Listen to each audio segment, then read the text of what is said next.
जीवन नहीं जी रहे। इसलिए नहीं कि उनके हार्डवेयर में खराबी है, इसलिए भी नहीं कि उनमें कुछ खराबी है, पर उन्होंने अपनी सोच को दूषित होने दिया है। वो झूठों पर विश्वास करने लगते हैं। मैं टैलेंटेड नहीं हूं, मेरी पर्सनैलिटी अच्छी नहीं है, मैंने बहुत गलतियां की हैं, मैं अपनी सीमा तक पहुंच गया हूं। जैसे वायरस एक अच्छे भले कंप्यूटर को धीमा कर सकता है, हमारा गलत सोच हमें हमारे भाग्य से दूर रख सकती है। यदि आप विजय में जीना चाहते हैं, आपको यह जानना पड़ेगा कि डिलीट बटन कैसे दबाते हैं। वो विचार आता है, तुम बस एवरेज हो, तुम बस ऑर्डिनरी हो, डिलीट। मैं एक मास्टरपीस हूं, मैं अपनी तरह का एक ही हूं। तुमने अपने बढ़िया दिन देख लिए हैं, यहां से अब तुम्हारा पतन ही होगा, डिलीट। मेरा भविष्य मेरा अतीत से उज्जवल होगा। तुमने बहुत गलतियां की हैं, तुम पूरे खत्म हो चुके हो, डिलीट। मैं क्षमा करता हूं। परमेश्वर की दया हर सुबह नई होती है। आप में से कुछ, अगर आप बस डिलीट बटन दबाना शुरू कर दें, तो आपका जीवन एक बिल्कुल नए स्तर पर आ जाएगा। आप दिन भर नहीं गुजार सकते नेगेटिव विचार सोचते हुए और विजय में जीने की उम्मीद कर सकते। आपका जीवन आपके विचारों के पीछे जाएगा। रोमियो 12:2 में लिखा है, अपने मन को नया करो परमेश्वर के वचन से। इसका बस यही मतलब है कि हम अपने सॉफ्टवेयर को उससे प्रोग्राम करें जो परमेश्वर आपके बारे में कहते हैं। परमेश्वर कहते हैं कि आप धन्य हैं, आप टैलेंटेड हैं, आप लैस हैं, आप क्षमा कर दिए गए, आप विजेता से अधिक हैं। पूरे दिन भर यही आपके मन में चलता रहना चाहिए। जब इससे विपरीत विचार आते हैं, कुछ और कहते हुए, बस डिलीट बटन दबा दीजिए, उस पर जरा भी ध्यान न दीजिए। मुझे इस आदमी का पता है जिसकी बहुत ही सफल कंपनी थी, बहुत सालों से सब कुछ बढ़िया चल रहा था। फिर एक बड़ा तूफान आया, इकोनॉमी नीचे चली गई, एक कंपेटिटर नजदीक आ गया, उसने एक बड़ा क्लाइंट खो दिया। सारांश ये हुआ कि उसे अपनी बिजनेस बंद करनी पड़ी। जब मैं उससे मिला तो वो वही आदमी नहीं था, उसका उत्साह नहीं था, उसने अपना जोश गंवा दिया था। वही विचार बार बार उसके दिमाग में चल रहे थे, तुम एक फेलियर हो, तुमने लोगों को निराश किया है, तुमने अपने अंतिम दिन देख लिए। मैंने उसे बताया जो मैं आपको बता रहा हूं, तुम्हारा सॉफ्टवेयर दूषित हो गया है। तुम्हें वो विचार डिलीट करने शुरू करने होंगे जो तुमसे कह रहे हैं तुम एक फेलियर हो। देखो, शत्रु कहलाता है भाइयों पर दोष लगाने वाला। वो कोशिश करेगा आपको हर वो गलती याद दिलाने की जो आपने की है, हर निराशा, हर कमजोरी। वो जानता है कि अगर आप खुद के ही खिलाफ हुए तो आप कभी अपने भाग्य तक पहुंच नहीं पाएंगे। आपको वो दंड देने वाली, दोष लगाने वाली आवाजों को डिलीट करना होगा। सुनिए, हम सब ने गलतियां की हैं। हम सब में कुछ बातें हैं जो हम कामना करते हैं कि हम उन्हें दोबारा कर सकें, पर अतीत तो अतीत है। खुद को प्रताड़ित करना छोड़ दें। आपको अंदर ही अंदर बुरा महसूस करते घूमते नहीं रहना है। उस नेगेटिव रिकॉर्डिंग को बंद कर दें जो आपको वो हर बात याद दिला रही है जो आप नहीं हैं। वो विचार डिलीट कर दें और नई रिकॉर्डिंग डाल दें। मैं क्षमा किया गया हूं, मैं स्वीकार्य ही हूं और मान्यता प्राप्त हूं सर्वशक्तिमान परमेश्वर द्वारा। मेरा भविष्य उज्जवल है, मैं एक मास्टरपीस हूं। कई बार ये हमारे अपने ही विचार नहीं होते जो हमें पीछे रखे रहते हैं। ये वो नेगेटिव बातें हैं जो दूसरों ने हमारे बारे में बोली है। शब्द बीजों की तरह हैं। यदि आप ज्यादा देर तक उन्हें सोचते रहेंगे तो वो जड़ पकड़ेंगे और हकीकत बन जाएंगे। जीवन में हमेशा कुछ लोग रहेंगे जो ये कहते रहेंगे कि हम वो नहीं बन सकते, कैसे हमें वो नहीं है जो चाहिए, कैसे हमारे सपने कभी साकार नहीं होंगे। बहुत बार हम नेगेटिव को ही थामे रहते हैं और हम वो बना लेते हैं जिन्हें शास्त्र वचन में कहा गया है गढ़। वो एक गलत विचार है जो हमें हमारे भाग्य से दूर रखे है। मैं कुछ लोगों को जानता हूं जिनके बारे में कुछ नेगेटिव कहा गया था 20 साल पहले और ये अभी तक उनके जीवन पर प्रभाव डाल रहा है। किसी माता पिता ने उनसे कहा तुम कभी सफल नहीं होगे। किसी कोच ने कहा तुम बहुत छोटे हो, तुम्हें वो बात नहीं जो चाहिए। सहकर्मी ने कहा तुम कभी उस लत से छूट नहीं पाओगे। बजाय डिलीट बटन दबाने के उन्होंने बार बार उसे चलाया। अब ये उन्हें परमेश्वर के सर्वोत्तम से दूर रख रहा है। आपको अपने विचारों के प्रकार की सूची जांचनी होगी। आप किस पर सोच रहे हैं? आप अपने बारे में किस बात पर विश्वास करते हैं? अपने परिवार, अपने भविष्य के बारे में खुद से पूछिए, ये विचार कहां से आए? क्या वो उससे मेल खाते हैं जो परमेश्वर मेरे बारे में कहते हैं? उत्पत्ति की पुस्तक में, अदन की वाटिका में, एक बार परमेश्वर आदम और हव्वा को न ढूंढ सके। परमेश्वर ने कहा आदम कहां हो तुम? आदम ने कहा प्रभु हम छुपे हुए हैं क्योंकि हम नंगे हैं। परमेश्वर ने जवाब दिया जो बहुत ही दिलचस्प है। उन्होंने कहा आदम तुम्हें किसने बताया कि तुम नंगे हो? दूसरे शब्दों में, किसने तुम्हें बताया कि तुम में कोई खराबी है? परमेश्वर तुरंत जान गए थे कि वो गलत आवाजों को सुन रहे थे। परमेश्वर आज हमसे कह रहे हैं तुमसे किसने कहा तुम टैलेंटेड नहीं हो? किसने तुम्हें बताया कि तुम कभी सफल नहीं होगे? किसने तुम्हें बताया तुमने बहुत गलतियां की हैं? आपको उन विचारों को डिलीट करना होगा। वो गलत आवाजें हैं, वो आपका सॉफ्टवेयर दूषित कर देंगी। यही मेरे पिता ने किया। जब डैडी 17 साल के थे, उन्होंने अपना जीवन मसीह को दे दिया था। अपने परिवार में वो पहले थे। उन्होंने अपने माता पिता से कहा कि परमेश्वर ने उन्हें प्रचार करने बुलाया है और वो जाने वाले हैं प्रचार करने। उनके अंदर एक सपना जन्म ले रहा था। उनके माता पिता कपास के किसान थे और उस ग्रेट डिप्रेशन के दौरान उन्होंने सब कुछ गंवा दिया था। डैडी बहुत ही गरीबी में पले बढ़े। कोई पैसा नहीं, कोई शिक्षा नहीं, बोलने लायक कोई भविष्य नहीं। उनके माता पिता वो अच्छे लोग थे, पर अपने ही अनुभवों में वो सिमट कर रह गए थे। उन्होंने कहा, जॉन, बेहतर होगा तुम एहतियात बरतो और हमारे साथ यहीं रहो और कपास निकालो। असल में वो क्या कह रहे थे? जॉन, हम बस आम लोग हैं, हम में असल में वो है ही नहीं जो चाहिए। जॉन, तुम शायद नाकामयाब हो जाओगे। और बेशक मेरे पिता अपने माता पिता को प्रेम करते थे, पर उन्होंने वो शब्द एक कान से दूसरे कान में से निकल जाने दिए। उनका रवैया था, ये है जहां मैं हूं, पर ये वो नहीं जो मैं हूं। मैं शायद हार में हूं, पर मैं हारा नहीं हूं। मैं परम प्रधान परमेश्वर की संतान हूं। दिन ब दिन वो डिलीट बटन दबाते गए। उन विचारों ने उनसे कहा, तुम्हारा कोई भविष्य नहीं, डिलीट। परमेश्वर ने मुझे अच्छा भविष्य देने की योजना बना रखी है। तुम्हारे पास कोई पैसा नहीं, डिलीट। मैं आशीषित हूं, अवसर मेरी ओर आ रहा है। तुम्हारे पास कोई शिक्षा नहीं, ये असंभव है, तुम कभी निकल नहीं पाओगे, डिलीट डिलीट डिलीट। परमेश्वर राह बना रहे हैं, द्वार खोल रहे हैं, मुझे सही लोगों से जोड़ रहे हैं। उन्होंने अपना सॉफ्टवेयर रीप्रोग्राम किया और वो बाहर आए दुनिया पर प्रभाव डालने। आप में से कुछ जो किसी ने आपके बारे में कहा, उसे आपको पीछे रखने दे रहे हैं। मैंने सीखा है कि हमेशा वहां लोग होंगे आपके उत्साह को ठंडा करने को तैयार रहते हैं, हमारे सपनों को खारिज करने। कुछ नेगेटिव आवाजें जो महानता के बीजों को फलने फूलने नहीं देती। आपको माहिर होना पड़ेगा डिलीट बटन दबाने में। सुनिए, आप वो नहीं है जो लोग कहते हैं, आप वो हैं जो परमेश्वर कहते हैं कि आप हैं। इसलिए हम हर सर्विस ये कहकर शुरू करते हैं, मैं वो हूं जो प्रभु कहते हैं मैं हूं। हम असल में क्या कह रहे हैं? मैं वो नहीं जो मेरा पड़ोसी कह रहा है मैं हूं। मैं वो नहीं जो मेरा कजिन कह रहा है मैं हूं। मैं वो नहीं जो मेरा आलोचक कहता है मैं हूं। मैं वो हूं जो परमेश्वर कहता है मैं हूं। जब भविष्यवक्ता शमूएल दाऊद के घर आए अगला राजा चुनने के लिए, दाऊद के पिता यिशै ने बहुत गर्व से अपने सारे पुत्रों को खड़ा किया। सब थे वहां सिवाय दाऊद के। यिशै ने परवाह भी नहीं की दाऊद को चारागाह से बुलवाने की।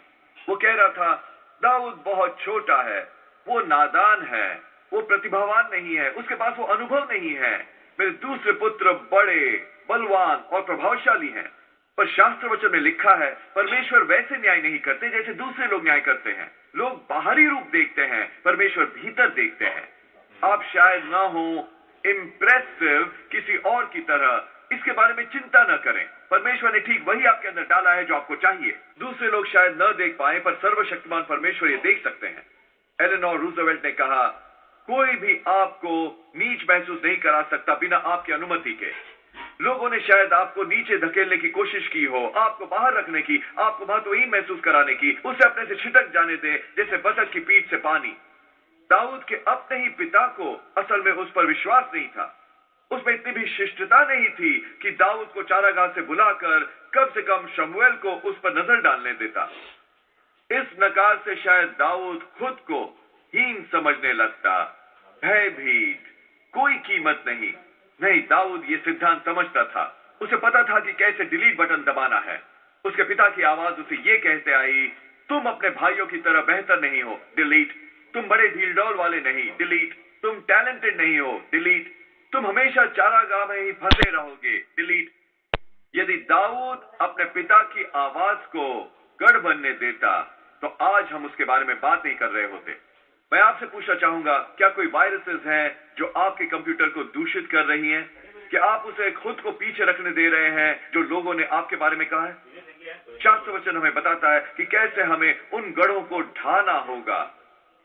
हम नकारात्मक आवाजों को आने से नहीं रोक सकते, पर हम चुन सकते हैं कि हमें उन पर ध्यान नहीं देना। परमेश्वर ने हम सबको एक डिलीट बटन दिया है। मैंने एक व्यक्ति से बात की थी जिसका पालन पोषण एक बहुत ही नेगेटिव पिता ने किया था, जो हमेशा उसे नीचा दिखाता था। हमेशा बताता कि वो क्या नहीं बन सकता था, और उसका बेटा अपनी 20 साल यहाँ तक कि 30 साल की उम्र में भी आगे बढ़ता नहीं दिख रहा था। जीवन हमेशा एक संघर्ष था। उसके पास कॉलेज की एक डिग्री थी, पर उसे अच्छी नौकरी नहीं मिल रही थी। वो स्थायी रिश्ता भी नहीं रख पा रहा था। उसे बताया कि कैसे उसके पिता के शब्द हमेशा उसके मन में चलते रहते थे, तुम कभी सफल नहीं होगे, तुम्हें वो बात नहीं। अपनी मृत्यु शैया पर भी उसके पिता ने उसकी ओर देखा और कहा, तुम्हारा भाई किसी काम का नहीं निकला और तुम भी नहीं निकलोगे। अंतिम शब्द ही उसके पिता के उसने सुने। कई साल तक वो क्रोध में घूमता रहा, हीन भाव। वो कोई नया पद नहीं संभालता, उसे क्वालिफाइड महसूस ना होता, वो बहुत ज्यादा डरता था। ये सभी बंधन क्योंकि उससे वो शब्द सुने थे जो उसके बारे में कहे गए। हम पिता की आशीष का महत्व समझते हैं और क्या वजन और क्या अहमियत ये रखती है, पर बदकिस्मती से कुछ लोगों को वो आशीष नहीं मिलती। एक बार उसने मुझे गलत धारणा के बारे में बात करते सुना, और ध्यान रखो कि तुम वो बातें न करो जो तुम्हें पीछे रखे हैं। उसने समझ लिया कि उसके पिता के शब्द गढ़ बन गए हैं। उसने डिलीट बटन दबाने शुरू किए। वो रीप्रोग्राम करने लगा अपने सॉफ्टवेयर को। बजाय इसके कि तुम में वो बात नहीं जो चाहिए, डिलीट, मैं लैस हूं, मैं सशक्त हूं, मैं अच्छी तरह लैस हूं। बजाय इसके कि तुम किसी काम के नहीं निकलोगे, डिलीट, मैं अपने भाग्य को पाऊंगा, मैं वो बनूंगा जो परमेश्वर ने बनने को मुझे बनाया है। आज ये सज्जन बहुत ही सफल है। उसका एक सुंदर परिवार है। वो हमारी सर्विस में वॉलंटियर करते हैं। सब कुछ बदल गया जब उसने डिलीट बटन दबाना शुरू किया। शायद उसी की तरह ही शायद आपको अपने संसारिक पिता से आशीष न मिली हो, और खुशखबरी ये है, आपको अपने स्वर्गीय पिता का आशीष है। सर्वशक्तिमान परमेश्वर आपसे कह रहे हैं, तुम मेरे मास्टरपीस हो, तुम अपनी तरह के एक ही हो, तुम में महानता के बीज हैं, तुम लैस हो, मजबूत हो, प्रतिभावान हो, खूबसूरत हो। तुम्हारे मन में बस यही चलना चाहिए। चाहे कोई भी तुम्हें इससे उलट कुछ कहे, एक माता पिता, एक दोस्त, एक कोच, एक पड़ोसी, उसे डिलीट करो और अपने सॉफ्टवेयर को रीप्रोग्राम करो। आप में कोई त्रुटि नहीं, आप में कोई खराबी नहीं, आपको भय सहित और शानदार ढंग से रचा गया है। मैं जानता हूं आप में से कुछ अन्याय परिस्थितियों से गुजर चुके हैं। लोगों ने आपके बारे में बात किया है जिससे उनका कोई लेना देना नहीं था। आप आसानी से बुरा महसूस करते घूम सकते हैं, हीन भावना लिए, अपनी कम कीमत आके। नहीं, कभी जो किसी ने कहा है या जो किसी ने किया है आपको ये जानने से दूर न रखे कि आप असल में क्या हैं। आप परम प्रधान परमेश्वर की संतान हैं। आपकी रगों में शाही खून दौड़ रहा है। परमेश्वर ने आपको अपने अनुग्रह का मुकुट पहनाया है। लोगों ने शायद आपको नीचे डालने की कोशिश की हो, आपको महत्वहीन महसूस कराया हो, पर वो ये नहीं बदल देता जो आप हैं। आप अभी भी परमेश्वर की आंखों के तारे हैं। आप अभी भी उनकी सबसे कीमती सौगात हैं। परमेश्वर ने अभी भी आपके आगे एक शानदार भविष्य रखा है। यदि आप डिलीट बटन दबाएंगे, उन गढ़ों से छुटकारा पाएंगे। परमेश्वर उसे लेंगे जो तुम्हारी हानि के लिए था और उसे तुम्हारी भलाई में बदल देंगे। भजन संहिता में लिखा है, मेरे माता पिता ने तो मुझे छोड़ दिया है, परंतु यहोवा मुझे संभाल लेंगे। मैं एक औरत को जानता हूं जो कई वर्षों से अपने आत्म मूल्यांकन से जूझती रही। बड़े होते हुए उसने कभी महसूस नहीं किया कि वो अच्छी है और किसी जगह फिट हो पाएगी। बाद में पता चला कि ये असुरक्षा उसमें जड़ पकड़ती गई क्योंकि वो विवाह से बाहर के संबंध से पैदा हुई थी। उसके माता पिता का विवाह नहीं हुआ था। जब वो छोटी बच्ची थी, एक दिन उसने अपना बर्थ सर्टिफिकेट देखा और छोटे से कोष्ठ में चेक किया, उसमें लिखा था नाजायज। ये कथन उसकी सोच में घर कर गया। पूरे उसके बचपन, उसकी किशोर आयु के साल, हर बार जब वो आगे बढ़ने की कोशिश करती, वो शब्द एक बार फिर उसके मन में आ जाते, तुम एक गलती हो, कोई तुम्हें नहीं चाहता, तुम मूल्यवान नहीं हो। उसे इससे बेहतर कुछ पता नहीं था। वो उस झूठ पर विश्वास करती थी। ये उसकी शख्सियत पर असर कर रहा था, उसके रवैये पर, उसके विवाह पर। एक दिन उसने ये सत्य सुना कि तुम्हारी हैसियत और कीमत लोगों से प्राप्त नहीं होती, पर आती है सर्वशक्तिमान परमेश्वर से। उसने कहा, ये ऐसा था जैसे मेरे भीतर एक विस्फोट हो गया। उसने जान लिया कि वो शब्द उसे पीछे बांधे रखे है दास्तां में, और उसने तय कर लिया डिलीट बटन दबाने का। जब वो विचार ये कहते आते, तुम मूल्यवान नहीं हो, तुम्हारा कोई भविष्य नहीं, बजाय इस पर ही सोचते रहने के और इसे उदास करने देने के, उसने अपने सॉफ्टवेयर को रीप्रोग्राम किया। मैं कोई गलती नहीं हूं, मैं कोई एक्सीडेंट नहीं हूं, परमेश्वर ने मुझे यहां रहने के लिए चुना संसार की स्थापना से पहले ही। मैं स्वीकृत हूं, मैं मान्यता प्राप्त हूं, मैं मूल्यवान हूं। उसका रवैया था, चाहे मेरा बर्थ सर्टिफिकेट कुछ भी कहे, मैं जानती हूं कि मैं जायज हूं। सर्वशक्तिमान परमेश्वर ने मुझ में जीवन फूंका है। आज वो एक आशीषित जीवन जी रही है, आजाद और आत्मविश्वास से भरा जीवन। ध्यान रखें कि वहां कोई गढ़ न हो जो आपको पीछे रख रहे हों। जब कभी आप विश्वास में आगे बढ़ने की कोशिश करते हैं, वह हमेशा लोग होंगे जो आपके सॉफ्टवेयर को दूषित करने की कोशिश में होंगे। वो शायद ये जानबूझकर न कर रहे हों, पर वो आपको बताएंगे कि आप क्या नहीं कर सकते, क्यों ये काम नहीं करेगा। मेरे कजिन ने कोशिश की थी और वो असफल हो गया। मेरी दादी इसी रोग से मरी थी। ये नेगेटिव आवाजें कोने खपचों से निकल कर आएंगे, पर याद रखें, परमेश्वर ने उनमें प्रतिज्ञा नहीं डाली है, परमेश्वर ने प्रतिज्ञा डाली है आप में। लोगों को बातों से आपके भाग्य से दूर न करने दें। कई साल तक कार्ल लुइस अभ्यास कर रहा था ओलंपिक्स के लिए। सभी एक्सपर्ट्स ने कहा कि इंसान 30 फुट की दूरी से ज्यादा लंबी छलांग नहीं लगा सकता। साइंटिस्ट ने भी अपने अध्ययन किए थे, अपनी सारी कैलकुलेशंस बिठाई थी। उनकी रिसर्च के मुताबिक कोई भी उतनी दूर छलांग लगाने के काबिल नहीं हो सकेगा। एक रिपोर्टर ने कार्ल लुइस से पूछा कि वो इसके बारे में क्या सोचता है, और उसने कहा, हाँ मैं जानता हूं, एक्सपर्ट ने कहा है कि ये नहीं किया जा सकता, पर मैं इसके बारे में नहीं सोचता। मुझे पता है इस तरह की बातें जाकर मेरे पांव तले दब जाती हैं। वो कह रहा था कि अगर मैंने ज्यादा देर इस पर सोचा तो ये मेरा सॉफ्टवेयर रीप्रोग्राम कर देगी और मुझे यकीन दिला देगी कि ये असंभव है। कार्ल ने डिलीट बटन दबाया और जाकर उस साल 30 फुट से ऊपर छलांग लगाकर वर्ल्ड रिकॉर्ड तोड़ा। मैं ये आदरपूर्वक कहता हूं कि एक्सपर्ट्स हमेशा सही नहीं होते। एक्सपर्ट्स ने मेरी मां से कहा कि वो आज जीवित न होंगी। एक्सपर्ट्स ने हमें बताया कि हम कभी ये खूबसूरत जगह न पा सकेंगे। एक्सपर्ट ने दाऊद से कहा था वो कभी गोलियत को हरा नहीं पाएगा। और बेशक हमें खुला रवैया अपनाना चाहिए। सुनिए अच्छी सलाह और बुद्धिमानी के मशवरे को, पर परमेश्वर के मार्ग हमारे मार्ग नहीं है। कई बार परमेश्वर हमारे मन में कोई बात डाल देते हैं जिसका कोई मतलब नहीं बनता, बातें जो सामान्य तर्क के बिल्कुल खिलाफ जाती हैं। कई साल पहले मेरे पिता ने बार बार एक नई सैंक्चुरी बनाने की कोशिश की थी, पर हर बार जब वो जाकर शुरुआत करते, उन्हें आत्मा में एक रुकावट महसूस होती। वो जान गए कि ये सही समय नहीं है, तो उन्होंने इंतजार किया साल दर साल। अंत में 1987 में जब ह्यूस्टन उस सबसे बड़े रिसेशन से जूझ रहा था, ये क्रिसमस से 2 हफ्ते पहले था, मेरे पिता अस्पताल से बाहर आए ही थे ओपन हार्ट सर्जरी के बाद। जब उन्होंने सुना परमेश्वर को अपने कान में फुसफुसाते हुए, अब समय है निर्माण का। सभी एक्सपर्ट्स ने कहा नहीं हो सकता, ये सबसे बुरा समय है शुरुआत करने का।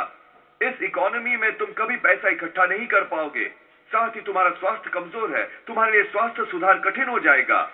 मेरे पिता ने उन सब की आवाजें सुनी, पर जब वो गए उन्होंने कहा धन्यवाद पर नो थैंक्स। उन्होंने डिलीट बटन दबाया। प्रभु आपने कहा अब समय है निर्माण का, हम निर्माण शुरू करेंगे। उन्होंने वो सैंक्चुरी बनानी शुरू कर दी और 1 साल में वो तैयार हो गई। मुझे ये कथन पसंद है, विश्वास शुरू होता है अपने कानों में रुई भर लेने पर। लोगों को अपनी बातों से आपको रोकने न दें। एक कॉलेज स्टूडेंट ने अपने प्रोफेसर से कहा कि उसके पास एक आइडिया है एक ओवरनाइट शिपिंग कंपनी शुरू करने का। प्रोफेसर ने उसे खारिज कर दिया। उसने कहा यह अच्छा आइडिया नहीं, वो कंपनी कभी उठ ही नहीं पाएगी।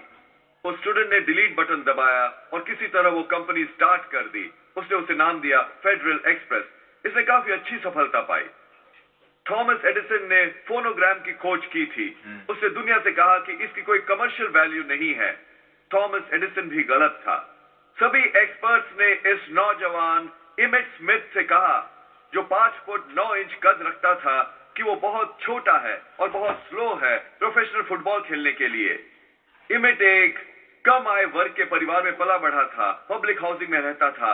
ज्यादातर स्काउट्स ने कहा यह कारगर नहीं हो पाएगा, पर इमेट जानता था कि डिलीट बटन कैसे दबाना है, और वो आगे बढ़ा और उसने एनएफएल इतिहास में सबसे ज्यादा यार्डेज हासिल किया।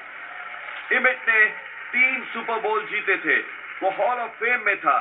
साथ ही उसने जीता डांसिंग विद द स्टार्स। और वो महत्वपूर्ण है। जो एक्सपर्ट्स आपसे कह रहे हैं कि आप नहीं कर सकते, कि आप बहुत लंबे हैं, नाटे हैं, छोटे हैं, बूढ़े हैं, ये अच्छा आइडिया नहीं है, आप सभी नेगेटिव आवाजें क्यों नहीं डिलीट कर देते और सर्वशक्तिमान को अपना एक्सपर्ट क्यों नहीं होने देते? आखिर वो पूरी सृष्टि पर नियंत्रण रखते हैं। वो जानते हैं कि उन्होंने आप में क्या डाला है। वही है जो आपके सपने साकार करते हैं। मैंने एक कहानी सुनी है इस छोटे लड़के की, नाम था थियोडोर गीजल। उसे ड्रॉ करना बहुत पसंद था। उसकी बहुत ही अद्भुत कल्पना थी और हर खाली पल वो इस्तेमाल करता तस्वीर बनाने और कार्टून बनाने में। उसका सपना आर्टिस्ट बनना था और बच्चों की किताबें रचने का था। हाई स्कूल में उसने अपनी पहली आर्ट क्लास ली। जब टीचर ने उसका काम देखा कि ये कितना कार्टूनिश था और इतना शरारती। उसने कहा, बेटा तुम आर्टिस्ट नहीं बनोगे, तुम्हें ये वरदान नहीं है, ये तो बच्चों के खेल जैसा लगता है। थियोडोर ने आर्ट क्लास छोड़ दी पर लगातार तस्वीरें बनाता रहा। वो अपनी पहली बच्चों की किताब एक पब्लिशर के पास लेकर गया और उसने भी यही बात कही, ये कुछ ऐसा नहीं है जो लोग खरीदेंगे, ये बहुत ज्यादा कार्टूनिश है। वो एक और पब्लिशर के पास गया और एक और के, उसे 29 बार इनकार किया गया था। सभी एक्सपर्ट्स ने कहा ये मार्केटेबल नहीं, पर पब्लिशर नंबर 30 ने तय किया कि वो चांस लेगा। बजाय अपना असली नाम इस्तेमाल करने के उसने नाम इस्तेमाल किया डॉक्टर स्यूस, और डॉक्टर स्यूस ने आगे चलकर इतनी ज्यादा बच्चों की किताबें बेची जो किसी ने नहीं बेची होंगी। क्या एक्सपर्ट्स आपसे कह रहे हैं कि आप अपने सपने साकार नहीं कर सकते, आप ठीक नहीं हो सकते, घर से बाहर नहीं आ सकते, वापस स्कूल नहीं जा सकते? नहीं, डॉक्टर स्यूस की तरह डिलीट बटन दबाना शुरू कर दें। परमेश्वर ने सपना उनमें नहीं डाला, उन्होंने सपना आप में डाला है। आप में वो है जो आपको चाहिए, वो टैलेंट, वो शक्ति, वो बुद्धिमत्ता, वो अनुग्रह, उसे करने को जो परमेश्वर ने आपके हृदय में डाला है। जब मेरे पिता परमेश्वर के पास चले गए और मैं आगे आया चर्च के पास्टर के रूप में, सभी एक्सपर्ट ने कहा वो प्रभु सेवा नहीं कर सकता, उसने ये पहले कभी नहीं की, वो बहुत छोटा है, उसके पास ट्रेनिंग नहीं है, वो कभी सिमेटरी नहीं गया, मेरा मतलब सेमिनरी, उसमें वो गरजती आवाज नहीं, उसकी वो डायनामिक पर्सनैलिटी नहीं। बार बार यही दिन ब दिन मुझे डिलीट बटन दबाना पड़ा। मुझे याद है एक बार मैं फ्रंट लॉबी में था, सर्विस के बाद मैंने अपना उपदेश खत्म किया था।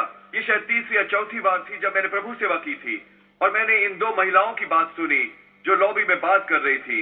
एक ने कहा वो जरा भी अपने पिता जैसा अच्छा नहीं है, दूसरी ने कहा किसी तरह भी ये चल नहीं पाएगा। वो शब्द खंजर की तरह थे। मैं पहले से ही डरा हुआ था, असुरक्षित, ये तो अंतिम प्रहार जैसा था जो मुझे सुनना पड़ा। पर अब मैं समझता हूं कई बार परमेश्वर जानबूझकर ऐसी बातें होने देते हैं। ये विश्वास के टेस्ट हैं, ये देखने के लिए हम किस मिट्टी के बने हैं। जब मैंने वो सुना तो कुछ मेरे अंदर ही अंदर उठा और मैंने खुद मन ही मन सोचा, तुम शायद सोचो कि ये चलने वाला नहीं, और जो तुम सोचते हो उसके कोई मायने नहीं। मुझे तुम्हारे अप्रूवल की जरूरत नहीं, मुझे सर्वशक्तिमान का अप्रूवल मिला है। आज 12 साल बाद वो तो चले गए हैं और मैं अभी भी यहां हूं। और अब जानते हैं अजीब बात यह है कि मैं उन्हें मिस भी नहीं करता।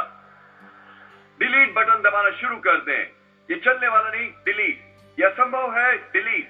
तुम्हें वो बात नहीं, डिलीट।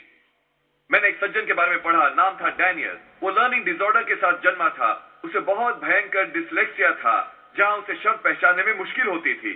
वो कम ही पढ़ सकता था, कम ही लिख सकता था, साथ ही उसे कोऑर्डिनेशन प्रॉब्लम भी थी। वो अपना जूता नहीं बांध सकता था, अपनी शर्ट के बटन नहीं लगा सकता था जब तक वो 5वीं कक्षा नहीं गया। 1960 में जब वो बड़ा हुआ, टीचर्स उसे मेंटली रिटार्डेड के रूप में संबोधित करती।